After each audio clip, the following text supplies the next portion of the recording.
It's not the stripper that's the enemy. It's not the Muslim that's the enemy. It's not the homosexual that's the enemy.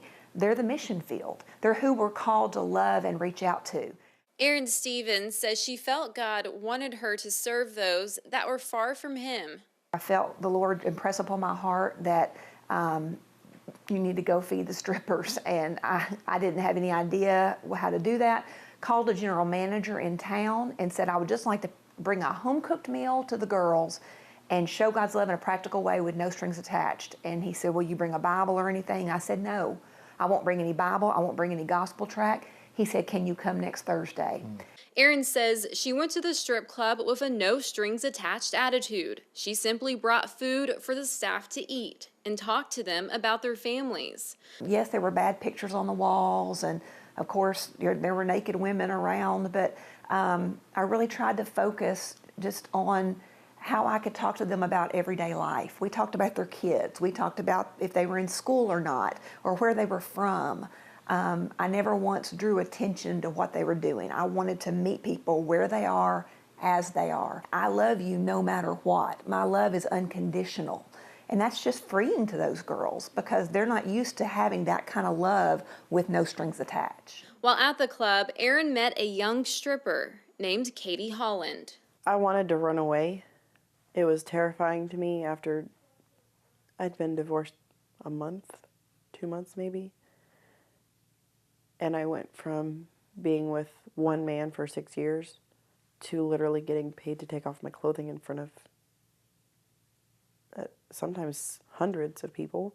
Holland was a newly single mother of 2. She was recruited to strip. She quickly found out the pay was good and alcohol would numb her before performing and interacting with the club goers. A lot of men want to save you from the club.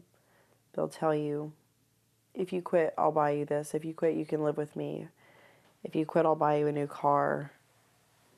They basically want to be able to use you, make you think this fantasy life is possible. None of them actually do it. Men will bring you so many things, but it's all because they're looking for something terrible in return. The horrible things the men wanted in return for gifts jaded many of the dancers. But amazingly, it was an extravagant gift that would bring Erin and Holland closer together. When I started taking gifts, in addition to the food, the first gift that was given to me was a huge amount of Mary Kay product in the form of these miracle sets, and each set was worth $150.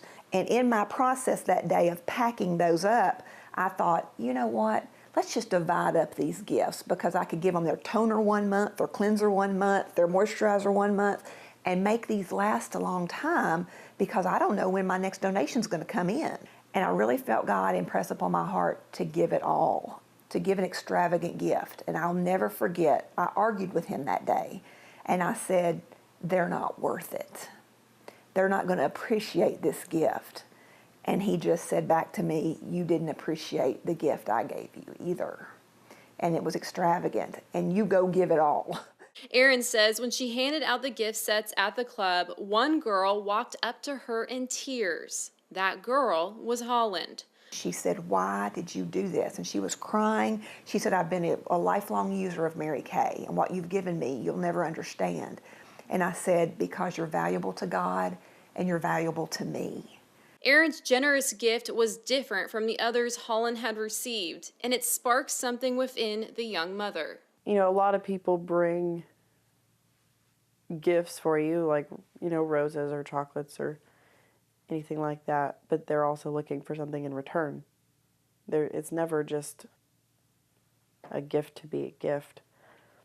And she literally brought probably the most expensive gift I had ever received at the club for free, just to show us love. It was eye-opening.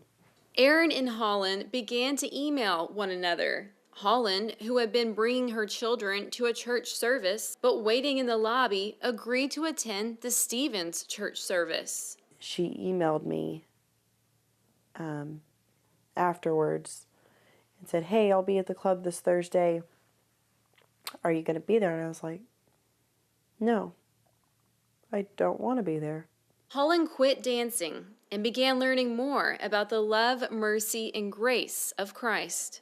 I am not worried about making sure that my career choices are going to be serving me, but I'm worried about my life choices serving him. I can go to sleep at night knowing that my life isn't perfect, but the next day is still going to be beautiful. And it's fantastic to know that I serve a God that not only loves me, but wants me to show other people that he loves them too. And I can't necessarily change everybody's life, but if I could change one or two, then I know in God's eyes that's what we're here to do.